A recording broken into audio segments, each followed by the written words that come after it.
The Mayo Experience. Mayo Experience. Mayo Experience. Mayo Experience. Experience. Welcome to the Pat Mayo Experience, presented by DraftKings, Shriners, Children's Open.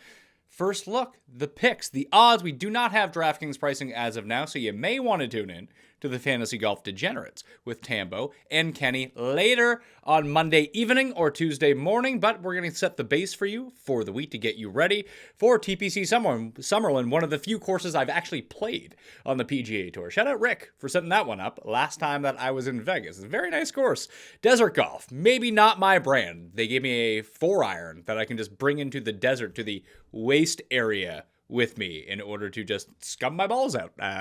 If I put it in there, they don't want you using like their good clubs. You need to have your waist club, which I just was very unfamiliar with, having never played desert golf before, but here we are. Really like the course. Obviously, the players like it as well. Everyone breaches into the minus 20s every single season. There's only 132 players in the field this time around. Still top 65 in ties end up making the cut, and we do have a slightly stronger field this week than we had a week ago in Jackson for the Sanderson Farms, but I mean, it doesn't matter to Luke List apparently who he has to face, that he's just going to end up making super long putts for wins.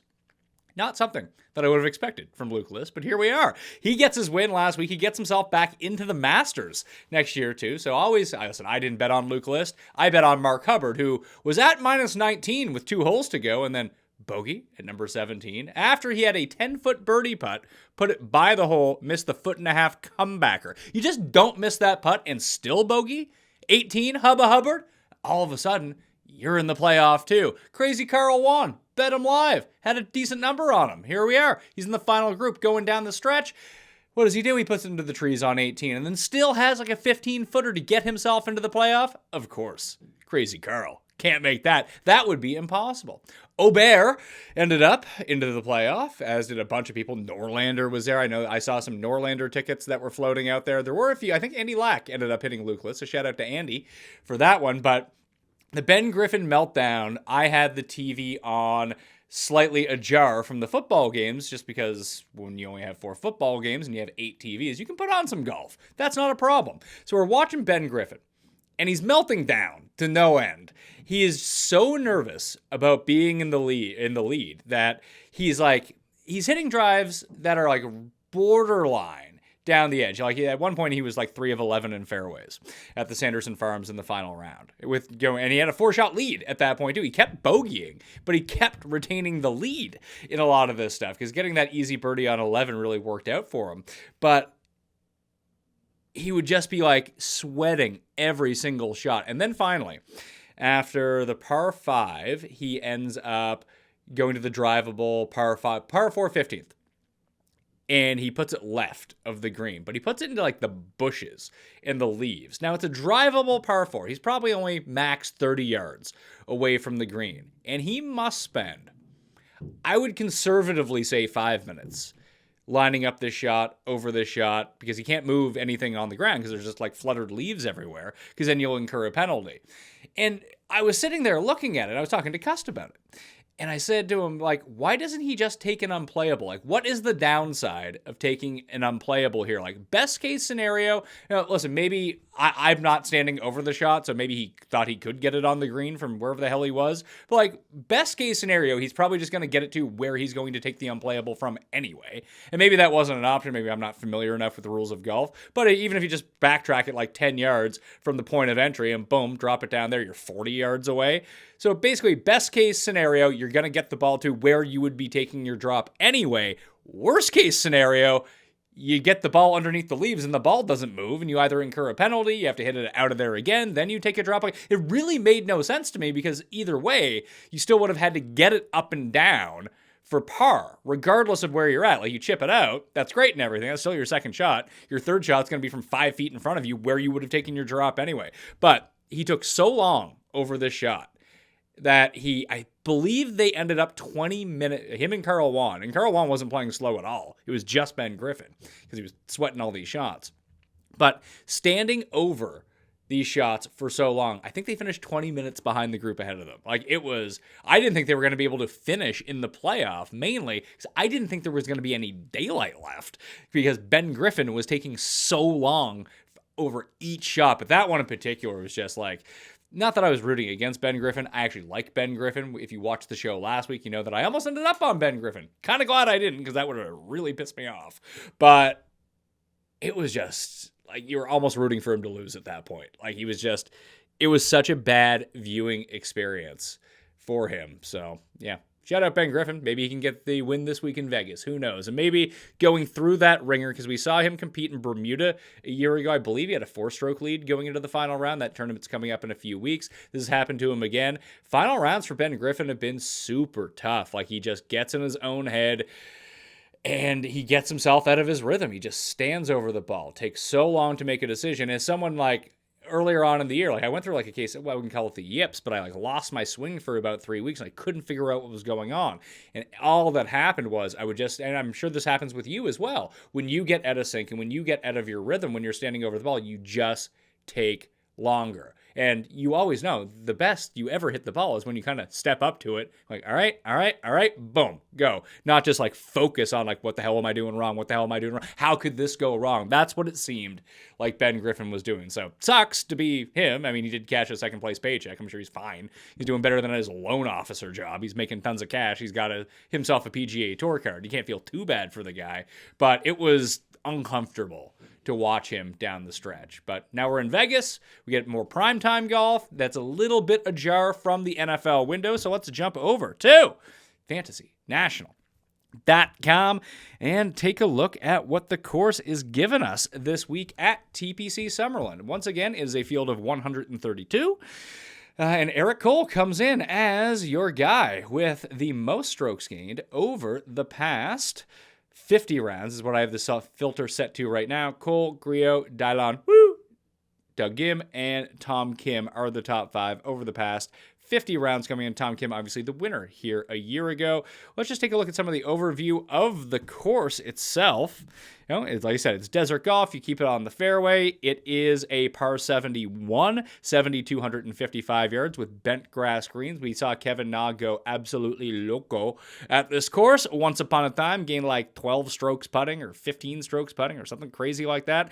When I played it, the par 3 number 16, I actually put it behind the tree that Martin Laird was behind when I had money against him and money on Matthew Wolff at the Shriners in 2020 to see how impossible it would be to save par from that location. Turns out, pretty impossible, unless you're Martin Laird stealing my money. Martin Laird. I can't. They should put a plaque at that tree for how he got that up and down because it is absolutely outrageous knowing that there's water on the other side of that hole. Like, it's just... I still can't get it out of my head about how that still happened to me. I mean, it probably happened to Matthew Wolff as well. He probably thought he had the tournament won, but hey, here we are. Let's take a look at the course conditions at TPC Summerlin. You can see soft greens almost every single year, each of the past 2 years at least. Hitting the fairways can be pretty difficult from time to time. And the wind tends to be calm. The week that I played, it was like 30 miles per hour. It sucked. Either way, though, it's generally pretty calm. It's a pretty easy course. You need guys that are going to make birdies, make your putts, hit your irons close, who can get the most scoring chances as possible. The rough length was up a little bit last year, but it's not going to be overly penal. What can be penal is if you hit it into the waist areas and draw rocks on your lie, crap like that is going to be the biggest challenge that you are going to find. Now we can flip over to the scorecard and take a look at what we are dealing with and what the players are dealing with this week. You can see that par 3, it was number 17 is the par 3 where he got the save up and down because there's water on the left, little short one. When we take a look at the rankings of the holes, it's the par 3s that absolutely eat people alive at this course. 3 of the 4 most difficult holes on the course are par 3s. 239-yard par 3, number 8. Number 17 is 200 yards as number 17. 197, hole number 5. Each of those play over par. There is a cheapie. It's number 14 that actually plays under par with an almost 20% birdie rate.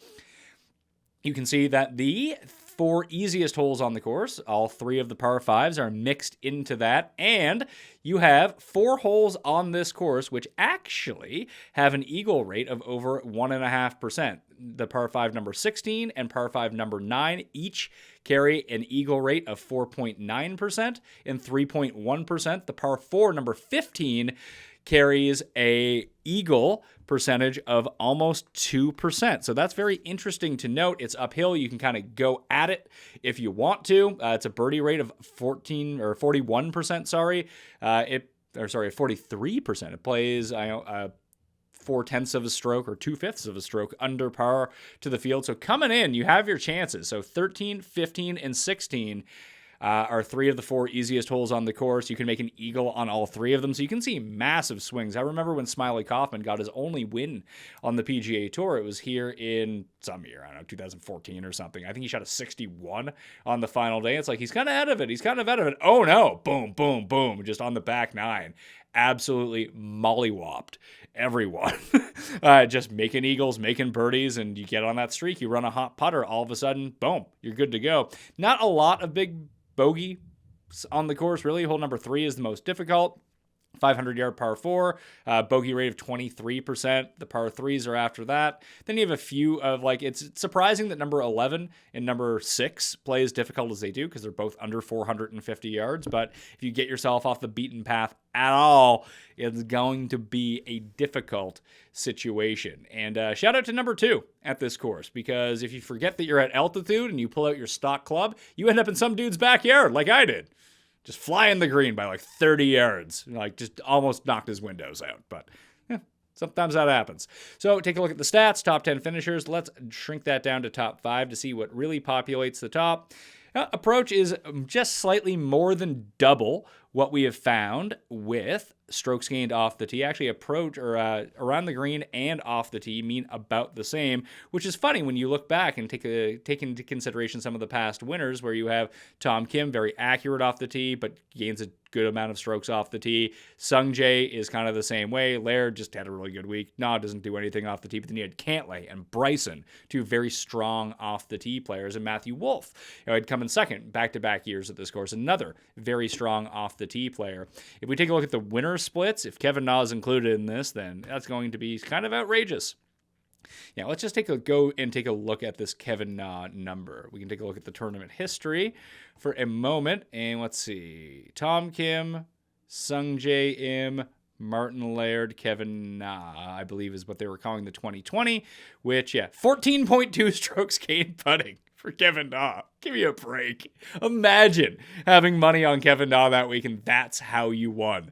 And he won in a playoff over Patrick Cantlay, who gained 0.5 strokes putting. Many ways to skin a cat, I suppose, when we're looking at it. That just is so outrageous. I can't recall anyone ever gaining. Maybe Michael Kim, the week that he won at the John Deere Classic. It's very funny to me that's 14.2. Give your head a shake. Putting stats and Kevin Na. Come on now. Back to what we were seeing on the course breakdown.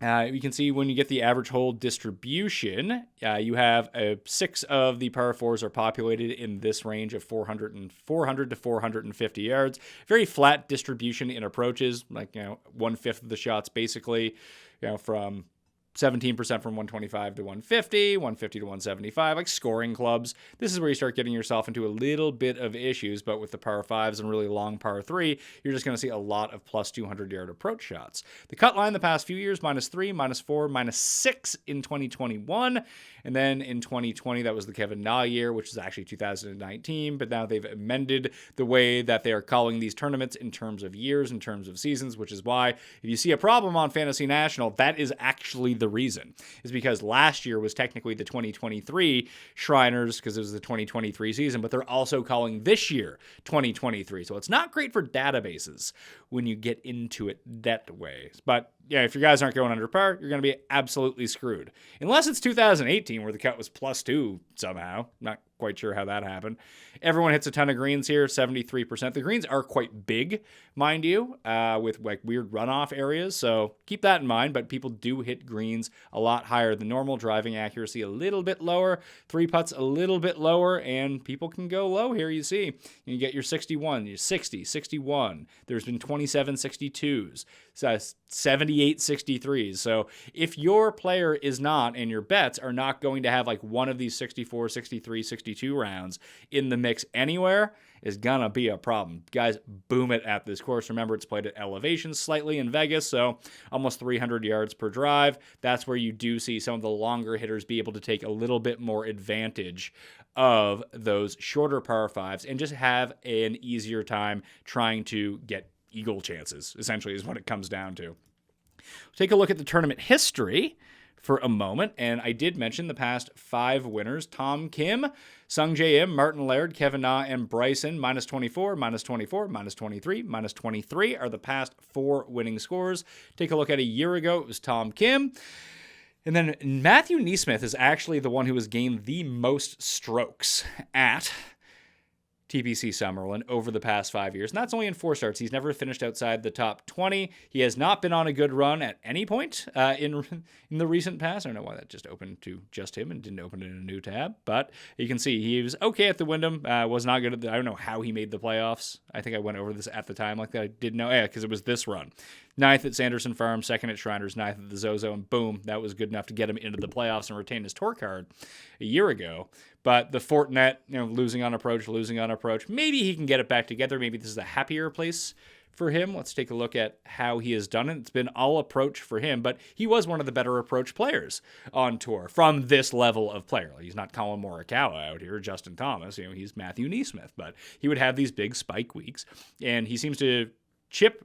For someone who chips very poorly, he chips really well at this course. And for someone that putts pretty poorly on average, putts very well at this course. So if you do buy into the course history aspect, Matthew NeSmith does seem like a guy.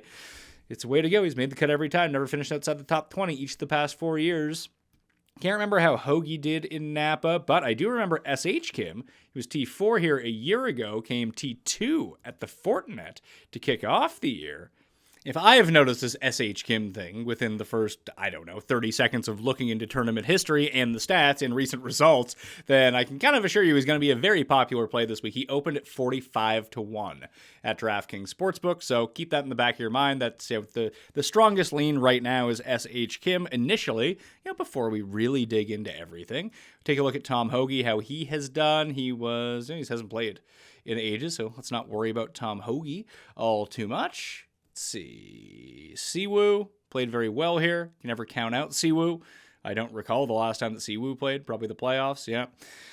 Davis Thompson was T12 in his first start here. You've seen Putnam come. Andrew Putnam, that is very similar to Adam Hadwin this week, if you're wondering why their odds seem out of whack. And it's funny, they even performed poorly in the same year in 2021, but 3 of the past 4 years, Hadwin has a top 10. 3 of the past 4 years, Putnam has a top 20, so you can keep that in mind. Shank, this could be a nice Shank one here. He has a top 20, or top 30 each of the past 4 years. He's also finished inside the top 20, 3 of the past 4 as well.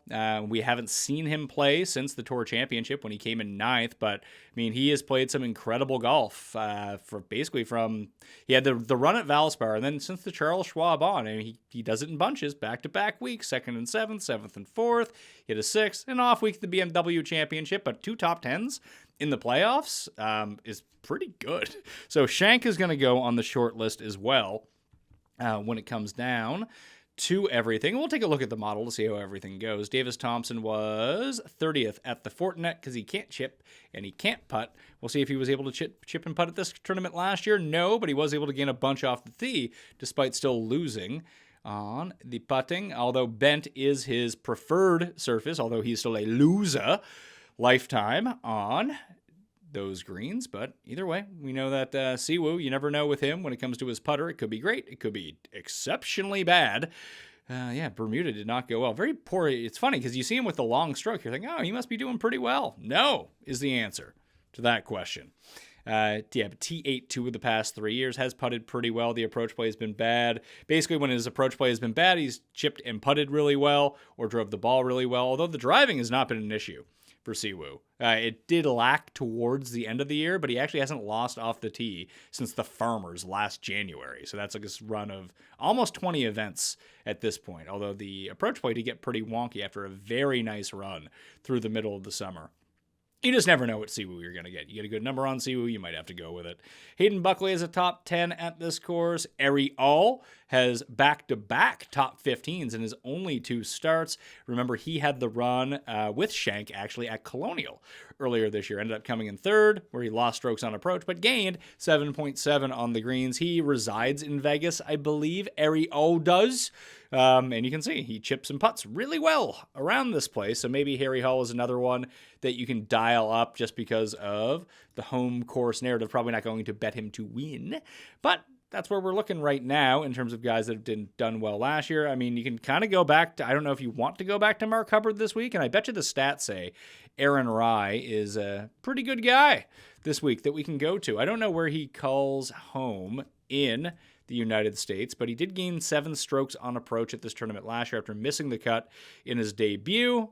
And he's been playing over in Europe as well, so he's not as rusty as some of the other players when you start going through everything. We can take a look at Aaron Rye, official World Golf Ranking. Take a look at how he is going and where he has played over the last little bit. Yeah, I'll accept some cookies. Give me a cook, pal. He played in France, and he played at Wentworth, and he played the Irish Open. So you have a miscut, a T2 at one of the strongest tournaments, basically the European players, and the Irish Open. Maybe I think Hoagie actually may have played in this as well.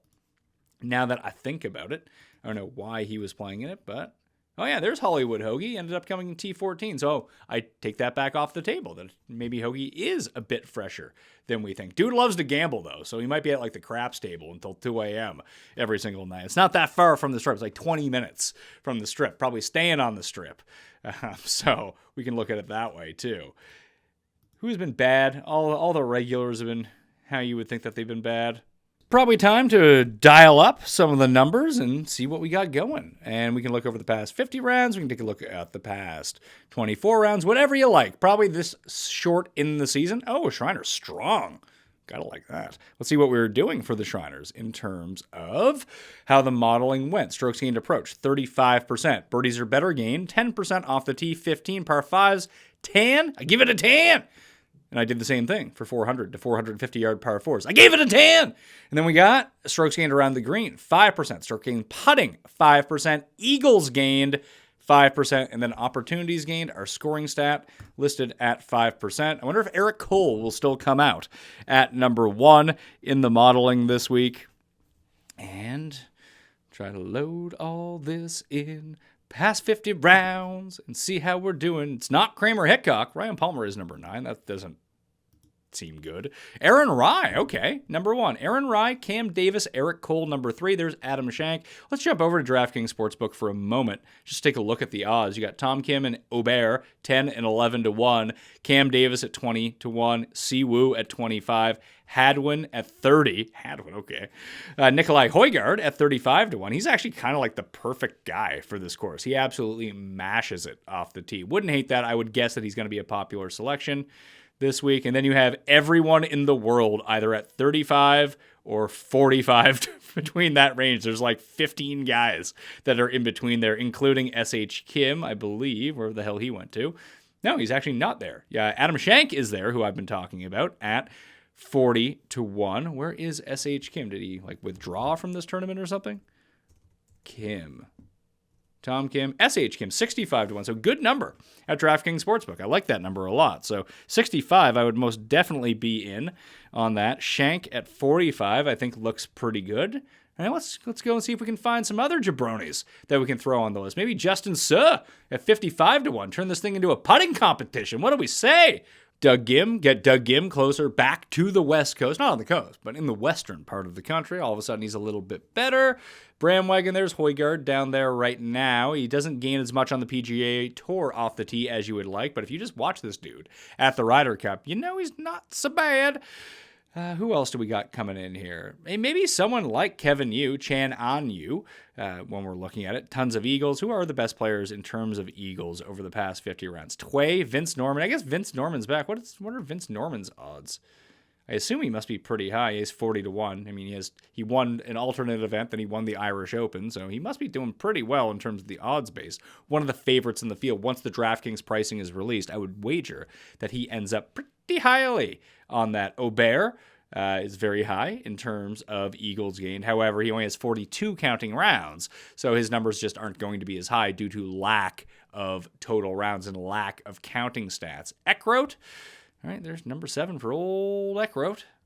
What else? Chez Reavie, Davis Thompson, Mark Hubbard are still going to be up there. MJ Duffy should be okay at a tournament like this. Shank still inside the top 50. Harrison Endicott, who I think leads every tournament in the swing season and at some point in round 2. Not quite sure how that works, but I just remember seeing his name up there again last week. Past 24 rounds. Let's break it down a little bit more and see if we can get anyone besides S.H. Kim and Shank, who I will go and bet during the moment that this show is over. And, I mean, I would say that I recommend that you do, but I keep getting guys who come in third place. I mean, it's a big change from last year where I had a whole bunch of guys who came in second place. Callum Tarran's a loser I bet on last week, and he missed the cut. It seems like he should be a little bit better. He rates out perfectly for what we're doing. Where's Callum Tarran on the old list here? Hopefully his odds got slashed. He's down to 75 to 1. Right, that's not so bad. 75 to 1 for him. I'm not going to say I'm going to bet Callum Tarran at 75 to 1. I'm going to search around for the best number possible. Although, you should always start with DraftKings Sportsbook, but you should always shop for the best number wherever it may be. Let's see, Merritt, 100 to 1. Merritt's been okay. His top 10s each of the past 2 weeks, and he is an absolute birdie maker. Unfortunately, he's someone who can absolutely implode at the same time as well. There's Harry Hall. He's down at 130 to 1. Poor Carson Young. Broke my heart last week. It's okay. It happens from time to time.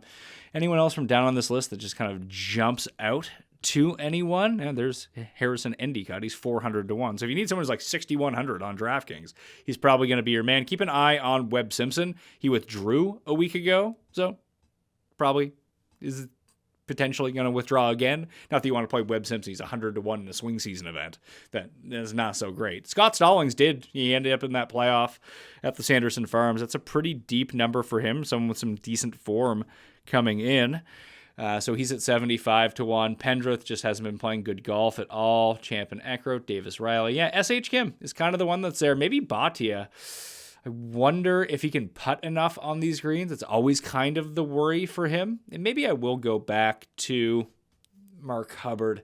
He did let me down, but he put in a good run. He came out of nowhere. Like he started the final round at 12 under at the Sanderson Farms. He was 8 back of the lead and got himself into the lead on the back 9. So it's not like it was an abject failure on his part. It's just it sucks when you have money on him and a lot of money, and all of a sudden, boom, he's just falling back down the list. So over the past 24 rounds, when we take a look at the modeling, you have Cam Davis, Aaron Ryde, Gim Reaper, Adam Shank, and Sam Ryder. Okay. Alex Smalley is another one to look at. Kevin Yu, JJ Spawn, Eric Cole, Callum Tarran, Adam Svensson, JT Poston, Nikolai Højgaard. I think I might just go on Højgaard. The bet is probably just to bet on Ludwig Aubert and watch him get his win, because we saw Patrick Cantlay end up with a win here as a very young player. We saw the same. Matthew Wolff could have broken through here after his 3M win as a very young player. We've seen young players do really well. A very young Bryson ended up with a win at this course too.